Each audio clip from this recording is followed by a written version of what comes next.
നമസ്കാരം. National broadcasting news India gulf റൗണ്ടപ്പിലേക്ക് സ്വാഗതം. സൗദി അറേബ്യയിലെ സ്കൂളുകൾ 24-ന് തുറക്കും. മക്കയിലും മദീനയിലും 31 മുതൽ. സൗദിയിലെ 11 സ്ഥലങ്ങളിൽ സർക്കാർ സ്കൂളുകൾ ഈ മാസം 24-ന് തുറക്കും. മക്ക, മദീന എന്നിവിടങ്ങളിൽ സ്കൂളുകൾ തുറക്കുന്നത് ഈ മാസം 31-നായിരിക്കും. വിദ്യാഭ്യാസ മന്ത്രാലയമാണ് ഇക്കാര്യം അറിയിച്ചത്. വിദ്യാഭ്യാസ സൂപ്പർവൈസർമാരും അഡ്മിനിസ്ട്രേറ്റീവ് സ്റ്റാഫും സ്കൂൾ തുറക്കുന്നതിനുള്ള പ്രാരംഭ തയ്യാറെടുപ്പുകൾക്കായി ഇന്നലെ മുതൽ സ്കൂളിൽ എത്തിത്തുടങ്ങി. മക്കയിലും മദീനയിലുമായി ഈ തയ്യാറെടുപ്പുകൾക്കായി അധ്യാപകർ 17 മുതൽ സ്കൂളുകളിലെത്തും. പുതിയ അധ്യയന വർഷത്തിൽ പ്രൈമറി സ്കൂളുകൾ ആഴ്ചയിൽ 33 ക്ലാസുകളും ഇന്റർമീഡിയറ്റ് സ്കൂളുകളിൽ 35 ക്ലാസുകളും സെക്കൻഡറി സ്കൂളുകളിൽ 32 ക്ലാസുകളും ഉണ്ടായിരിക്കും. റിയാദിൽ പാർക്കിംഗ് പെർമിറ്റ് നിർബന്ധമാക്കുന്നത് തുടരും. റിയാദിന്റെ വിവിധ ഭാഗങ്ങളിൽ പാർക്കിംഗിന് പെർമിറ്റ് നിർബന്ധമാക്കുന്നത് തുടരുന്നു. പുതുതായി വുറൂദ്, ദബാബ് സ്ട്രീറ്റ് എന്നിവിടങ്ങളിൽ റിയാദ് പാർക്കിംഗിന്റെ പെർമിറ്റുകൾ ലഭ്യമാക്കും. പെർമിറ്റുള്ള വാഹനങ്ങൾക്ക് മാത്രമേ വീടുകളോട് ചേർന്നുള്ള പാർക്കിംഗിൽ വാഹനം നിർത്താൻ അനുവാദമുള്ളൂ. റിയാദ് പാർക്കിംഗ് എന്ന പദ്ധതിയുടെ കീഴിലാണ് ഇത് നടപ്പിലാക്കുന്നത്. അനധികൃത പാർക്കിംഗ് തടയുക, കെട്ടിടങ്ങളിലെ താമസക്കാർക്ക് പാർക്കിംഗ് ഉറപ്പാക്കുക എന്നിവയാണ് ഈ പദ്ധതിയുടെ പ്രധാന ലക്ഷ്യങ്ങൾ. സൗദിയിൽ ഉപയോഗിക്കാത്ത ഭൂമിക്ക് 10% നികുതി. സൗദി അറേബ്യയിൽ ഉപയോഗിക്കാത്ത ഭൂമിക്ക് 10% നികുതി ഏർപ്പെടുത്തി. റിയാദ് ഉൾപ്പെടെയുള്ള നഗരങ്ങളിലെ വാടക നിരക്ക് കുറയ്ക്കുന്നതിനും റിയൽ എസ്റ്റേറ്റ് ബ്രോക്കർമാർ വില വർധനവ് പ്രതീക്ഷിച്ചു ഭൂമി വെറുതെ ഇടുന്നത് തടയുന്നതിനും വേണ്ടിയാണ് ഈ നടപടി.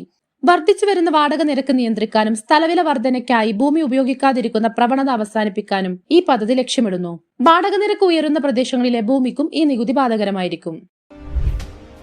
കുവൈത്ത് വിഷമദ്യ ദുരന്തം, 13 മരണം, 63 പേർ ചികിത്സയിൽ, കൂടുതലും മലയാളികൾ.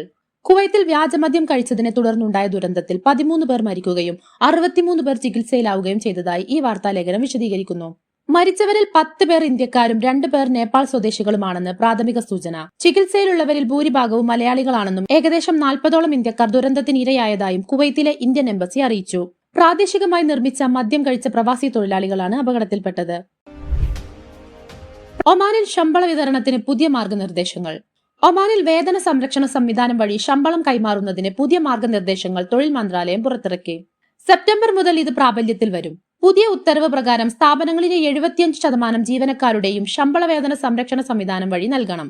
നവംബർ മാസത്തെ ശമ്പളം വിതരണം ചെയ്യുമ്പോൾ ഇത് 90% ഉയർത്തണം. തൊഴിലാളികൾക്ക് കൃത്യസമയം ശമ്പളം ലഭിക്കുന്നതിനും തൊഴിൽ വിപണിയിൽ സുതാര്യത ഉറപ്പാക്കുന്നതിനും വേണ്ടിയാണ് ഈ പരിഷ്കരണം.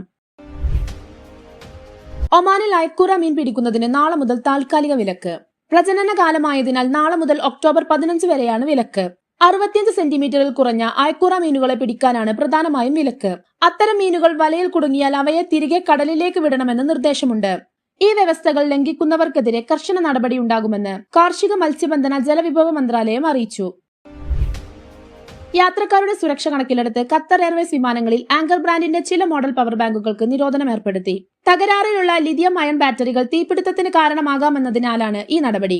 കഴിഞ്ഞ മാസം വാണിജ്യ വ്യവസായ മന്ത്രാലയം വിപണിയിൽ നിന്ന് പിൻവലിച്ച A1647, A1652, A1681, A1689, A1257, A1642, anchor power core 10,000 എന്നീ മോഡലുകൾക്കാണ് ഖത്തർ എയർവേസ് വിലക്ക് ഏർപ്പെടുത്തിയത്.